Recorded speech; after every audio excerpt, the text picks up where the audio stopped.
I kept this secret buried for years, pretending everything was fine while the truth rotted underneath. I told myself silence kept me safe, but now I can't tell if I'm the villain or the victim. And it's too late to take it back. Welcome to Reddit Toxic Family Telltales channel. New episode every day. Being the professor's teaching assistant meant I basically had a front row seat to watch the slowest, most painful academic train wreck of all time. And the worst part? I knew it was coming from miles away. The student at the center of it all was Ella. If there was ever a star in that business communications class, it was her. She wasn't just smart, she cared. Like really cared. She sat in the same seat every lecture, third row dead center, with an actual notebook, not a laptop, taking color-coded notes while everyone else scrolled Instagram. She was the kind of student professors secretly pray for because she asked those thoughtful questions that made Stuart light up and launch into 20-minute tangents. So when Stuart announced the semester-long group project, worth 40% of the grade, by the way, Ella practically leapt out of her chair to volunteer as group leader. She had no idea she'd just been dealt the worst hand possible. Her group? A disaster. I knew it before she did, because as TA I had access to everyone's work submissions. Gabe hadn't turned in a single assignment on time. Isabel spent every lecture online shopping. Hudson drifted in once, maybe twice a month. And then there was another girl already drowning in 3 other failing classes. Ella didn't know any of that when she walked up all smiles after class, already chirping about group meetings. Poor girl had no clue what she'd signed up for. At first she was optimistic. She came to my office hours every week with progress updates, politely mentioning she was still waiting on Gabe's section or that Isabel had promised to handle the financial projections. She always had their backs, making excuses. Gabe had football, Isabel was stressed, Hudson was just busy. But I knew Gabe wasn't even on the team anymore. He got cut last year. His practice was just him getting high in his dorm. By midterms, Ella had dropped the excuses. She looked exhausted. Every time she showed me her drafts, it was more and more obvious she was carrying the whole project on her own. Market research? Done. Competitive analysis? Done. Financials, PowerPoint slides, everything? Done all by her. And I saw it with my own eyes. Every Tuesday and Thursday night, she sat in the same glass-walled library room with her laptop and that rainbow-colored notebook. Always alone. Once, I overheard her leaving a voicemail, her voice still weirdly cheerful, asking her teammates to please come to a meeting. Spoiler, no one ever showed. When it came time for the practice presentation, it was just her. 20 minutes straight, running through each section meant for 4 different people. She nailed it, her hands shook, but she nailed it. Stuart even asked where her team was and Ella, bless her, still covered for them. Maybe they got the date mixed up. I overheard her later on the phone practically begging someone, anyone, just to stand next to her during the final presentation so they wouldn't lose points for missing members. She even said she'd assign them fake slides so they didn't have to speak. Just stand there. But presentation day came. Ella walked in wearing a sharp blazer, holding printed copies for the whole group, eyes flicking to the door every few seconds. Her expression shifted in real time, hopeful, then nervous, then absolutely hollow when Stuart called her group and she realized she was alone.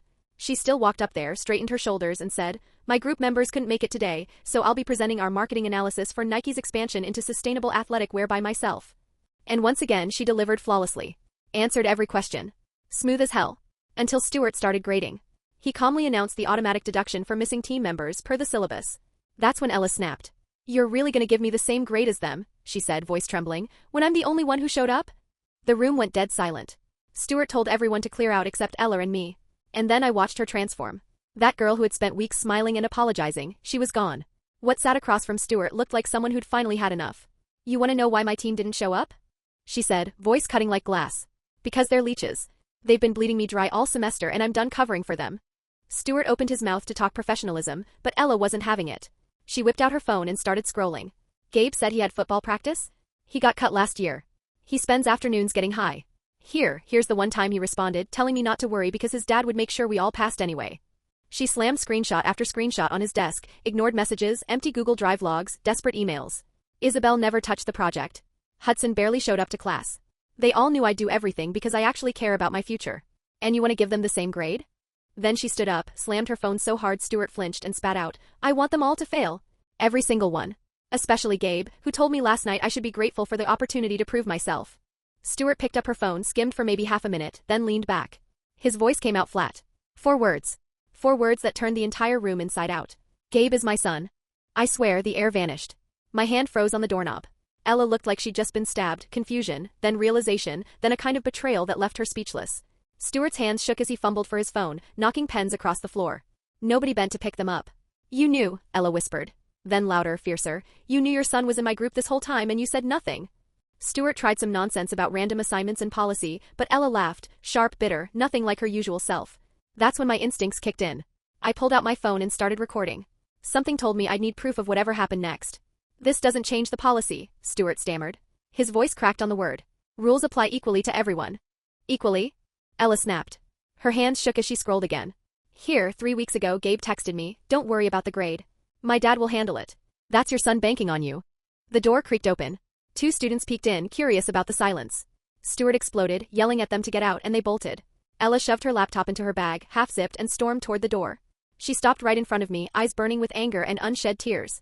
This isn't over, she said. I nodded. Because it wasn't.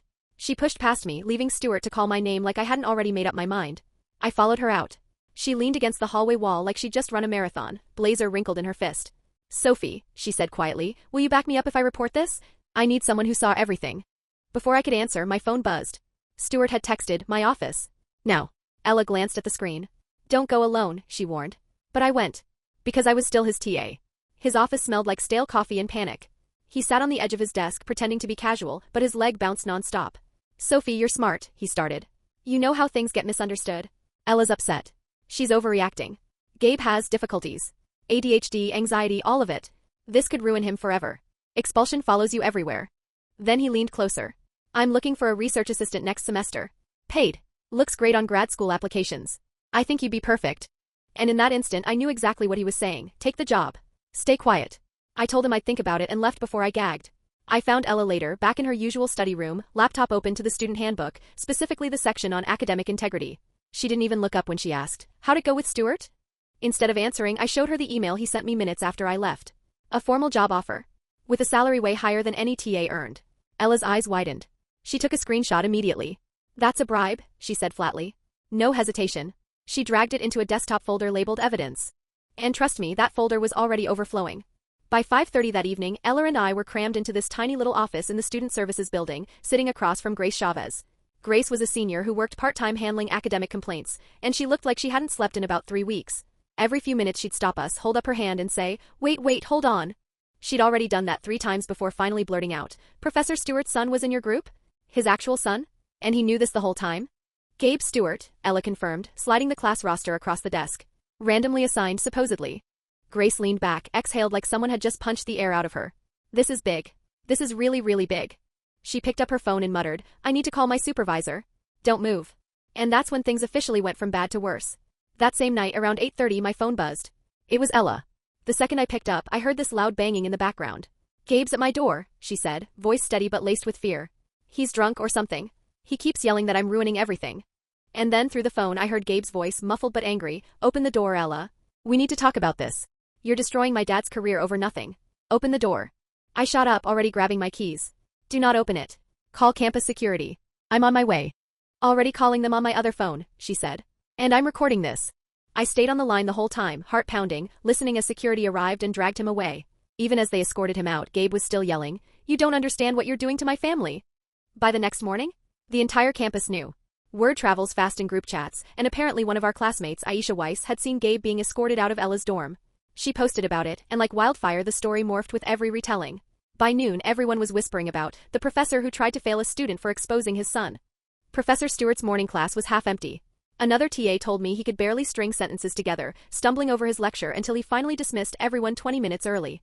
That afternoon, Dean Nathan Shaw summoned all of us into a conference room, me, Ella, Professor Stewart, and a woman from the faculty union who sat beside him, scribbling notes like a courtroom stenographer. The room felt too small for how much tension it was holding. Let's be clear about why we're here, Dean Shaw began. But the union rep immediately cut in. This meeting is procedurally irregular. My client has not been formally notified of any complaints. Ella didn't flinch. Your client tried to bribe a student employee, she said calmly, sliding a printed copy of the email across the table, after his son harassed me at my dorm last night. Stewart's face went white. The rep started protesting again, but Shaw lifted his hand. Miss Snyder, please walk us through the semester from the beginning. And Ella did. For an hour straight she laid it all out. Every unanswered message, every no-show meeting, every desperate plea for help. She had timestamps, screenshots, even library security footage proving she'd worked alone week after week. When it was my turn, I confirmed everything I'd seen. My voice was calm even though my palms were slick with sweat. 3 days later, Isabel and Hudson suddenly remembered contributing and emailed Ella to say she was lying. Their messages came 4 minutes apart. They even used the same phrasing. Ella just forwarded them both to Grace with a one-word subject line, really? By the next day, Shaw asked me to submit a full written account. I sat alone for 3 hours, my hand cramping as I filled 12 pages, every detail I could recall. Ella in the library every week. The empty practice presentation. Stewart dangling a research position like a carrot. Every single thing.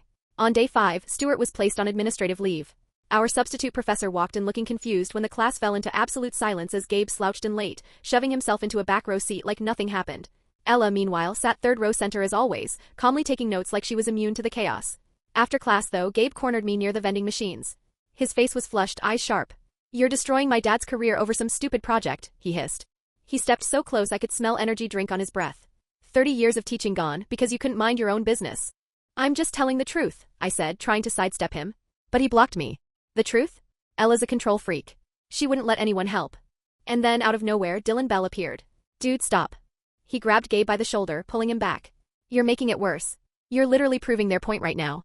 Gabe jerked away but backed off, muttering, "You'll regret this." A week in, the review board scheduled a formal hearing. And Ella? She threw herself into preparation like it was her life's mission. She bought a whole box of color-coded tabs, laid everything across her desk like a general planning battle. Emails printed, texts sorted by date, every single piece of her work categorized. Grace peeked in once, took one look, and whistled low. 2 years on this job and I've never seen a student this prepared. Ella didn't even look up.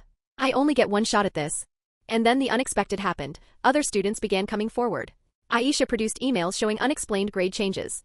A former student shared proof his exam score mysteriously jumped 40 points after his parents donated to the department. Ella stared at the messages flooding her inbox. "This isn't just my project," she murmured. "He's been doing this for years." The investigation ballooned. Suddenly, real university lawyers got involved. Everything was stamped confidential and privileged. The tone shifted overnight from academic drama to full-on legal case. 10 days later, Ella finally broke down and called her parents. I sat beside her as she paced her dorm, voice cracking as she spilled everything. On the other end, I could hear her mom growing louder, not angry at Ella but furious at the injustice. That night, they drove 3 hours straight to campus. Her mom, an HR veteran of 20 years, spread Ella's evidence across the dorm lounge like it was a corporate tribunal. "This is textbook academic misconduct," she said firmly. "And this email about the research job? That's bribery." Her dad didn't say much. He just pulled Ella into his arms, and that was the first time I saw her cry for real. Not angry tears. Just raw, exhausted, finally letting go sobs. The next evening, an anonymous email hit my inbox. Screenshots from Gabe's own Instagram. Post after post bragging about skipping class, joking about Ella being his secretary, even selfies at parties on nights when group meetings were supposedly happening. I forwarded it to Ella. She barely glanced at it before saying, "Add it to the pile." But I watched her carefully drag every screenshot into her evidence folder. That folder was turning into a war chest. 2 days before the hearing, campus admin went full damage control mode. Official emails with legal disclaimers started replacing normal communication. Grace warned us, "He's hired a lawyer. A good one. Be ready." The morning of the hearing, Ella dressed in the same blazer she'd worn for that final presentation, but this time her hands didn't shake. The room looked like a courtroom. 5 review board members at the front. Rows of chairs. Gabe sat in the back with his mom, who dabbed at her eyes. Isabel whispered frantically to her parents. Hudson, of course, didn't even bother showing up. For 2 hours, Ella presented her case. Calm, steady, professional. She never raised her voice, even when Gabe smirked like a spoiled brat. She walked them through every screenshot, every timestamp, every unanswered email. "I'm not asking for special treatment," she concluded. "I'm asking for fair treatment. I did the work. They didn't. Their grade should reflect that." When it was Stuart's turn, he painted himself as clueless.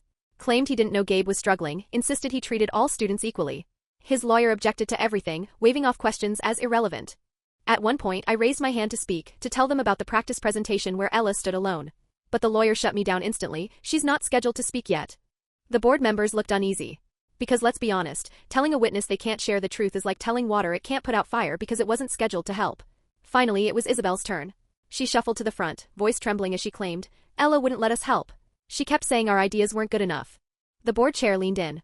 "And what ideas did you propose?" Isabel blinked, glanced at her parents, then at Gabe. "Well, I suggested focusing on the marketing aspect." Ella's voice floated up, quiet but sharp. The project was about marketing. That was the entire assignment.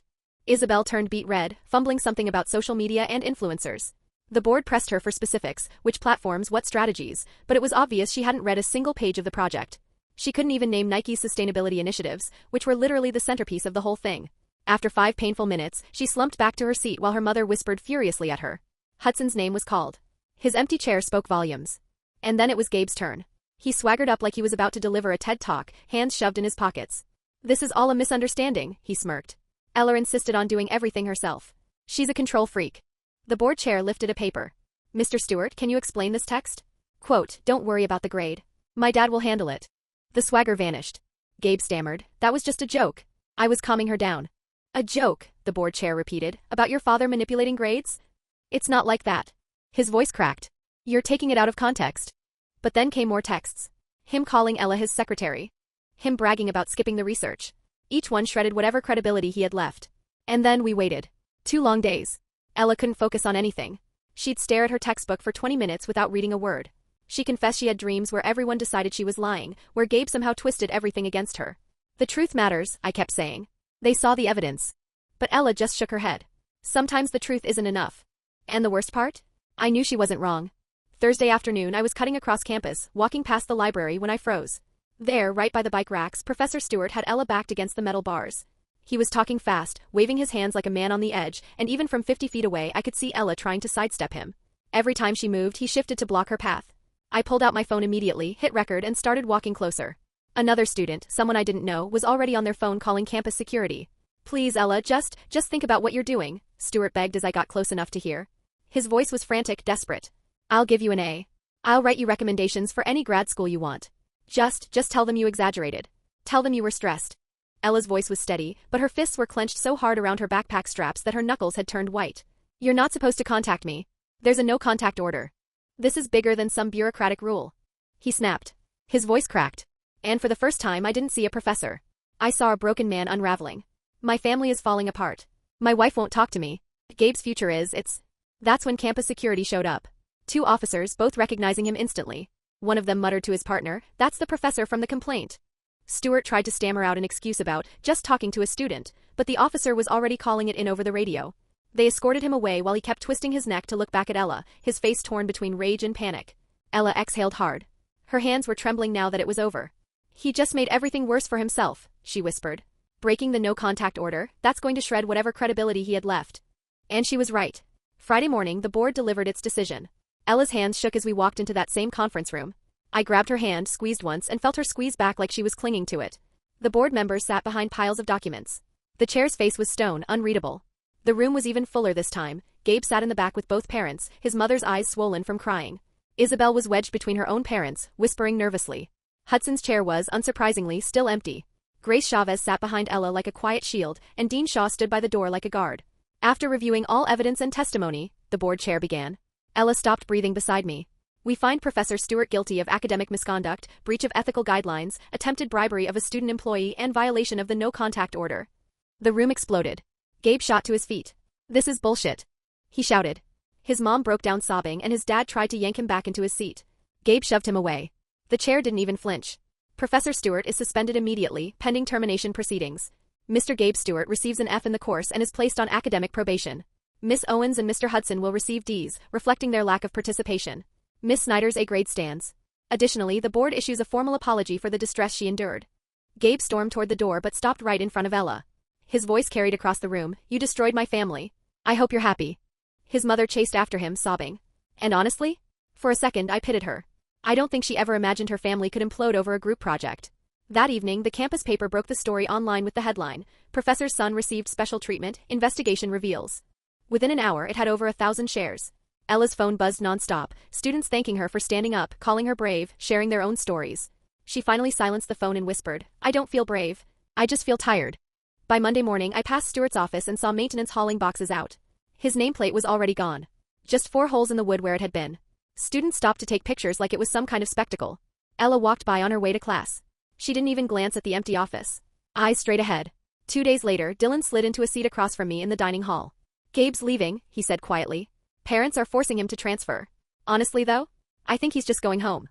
His parents are divorcing." This was the last straw. His mom found out about other stuff too. "That's not Ella's fault," I said firmly. "I know," Dylan muttered, poking at his food. "But Gabe still doesn't get it. He keeps saying Ella overreacted." Typical.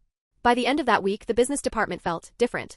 Professors who used to treat group projects casually suddenly had detailed rubrics, mandatory check-ins, progress reports. The department chair sent out an official email announcing new disclosure rules for family relationships. They even named them the Snyder Protocols. Ella cringed when she saw it. "I hate that my name's on this. I don't want to be some kind of symbol." "You are," I told her. "You're the student who refused to let them get away with it." Almost a month after that first disastrous presentation, Ella stood in front of the substitute professor to deliver her Nike project one last time.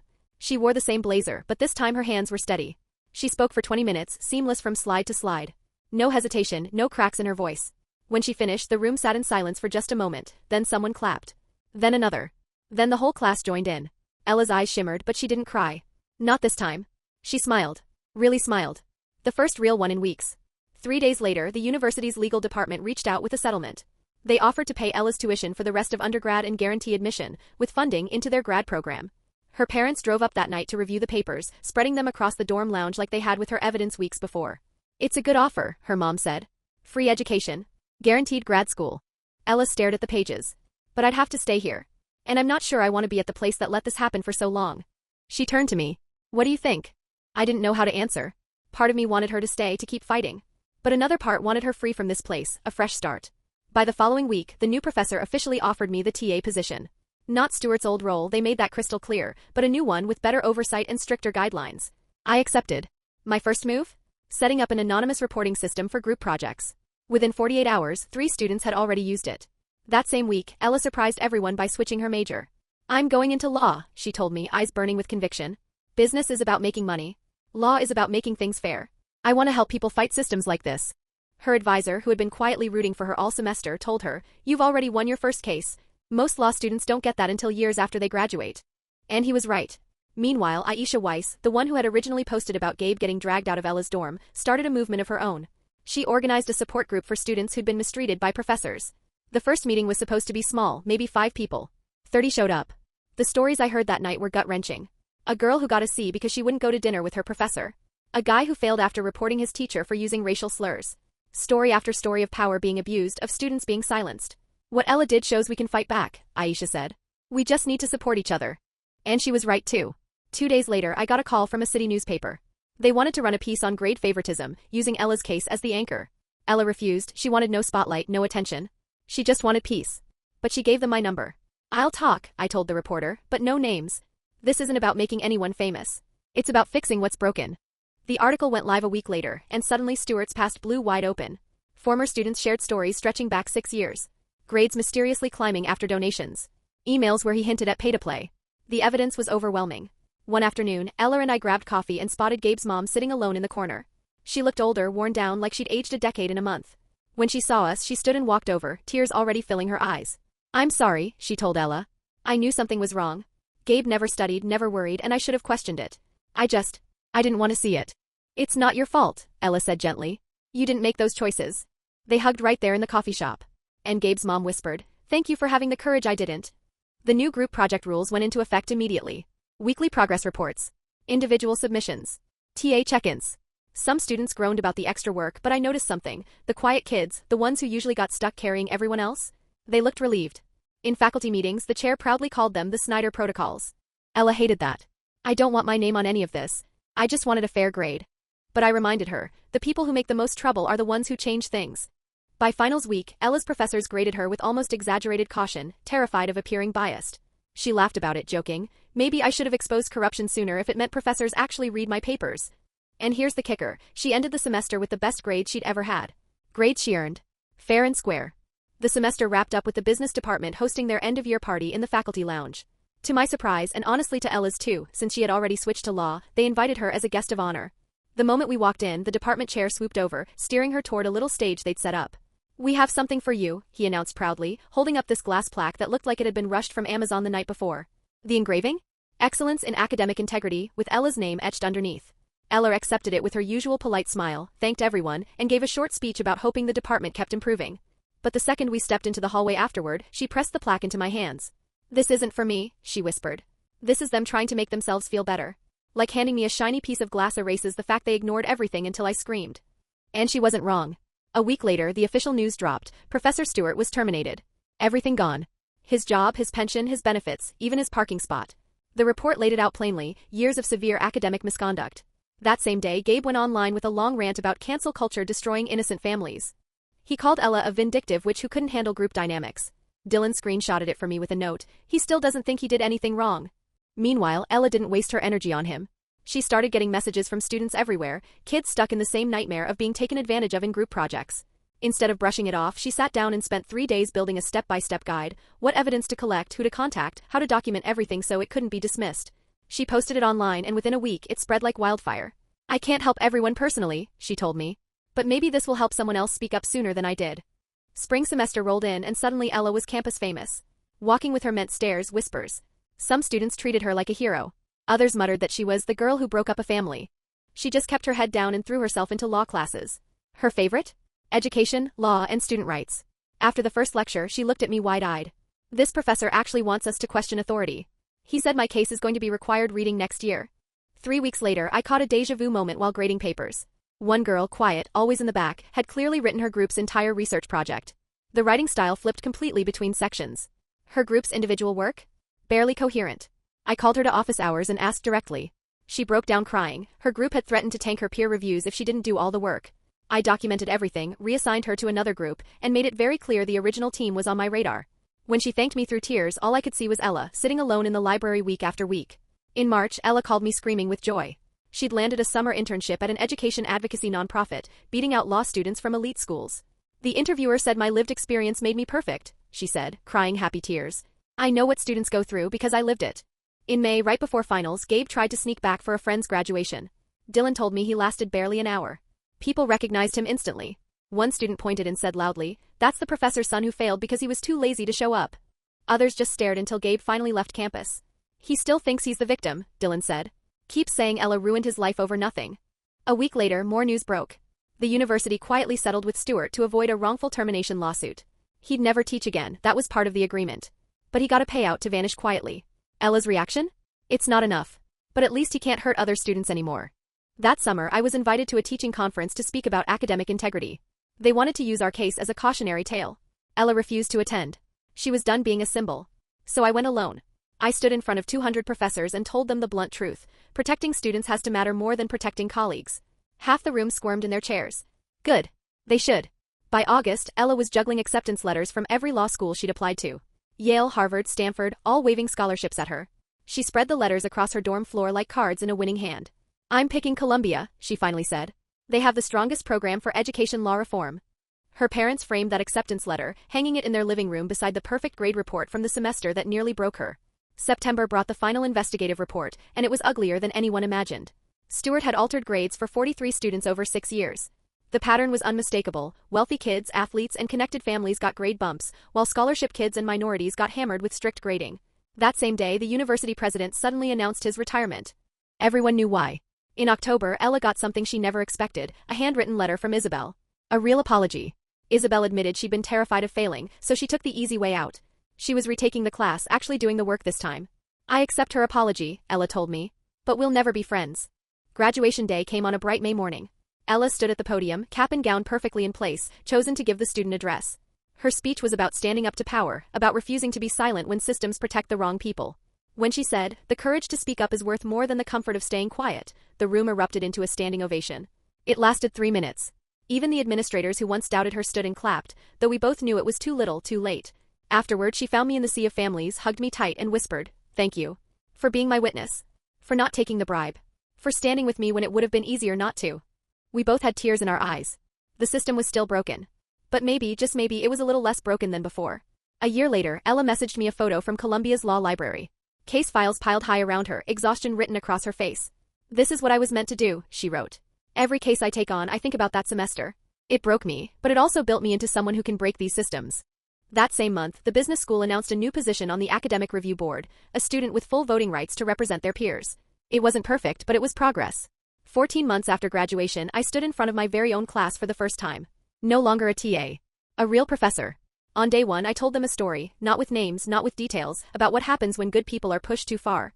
Being nice doesn't mean being a doormat, I told them. Hard work should matter more than connections. And sometimes when someone finally snaps, they don't just break. They break the systems that were broken all along. One student raised her hand. Is that story true? About the girl and the professor's son? I thought of Ella at Columbia, fighting for students who'd been silenced.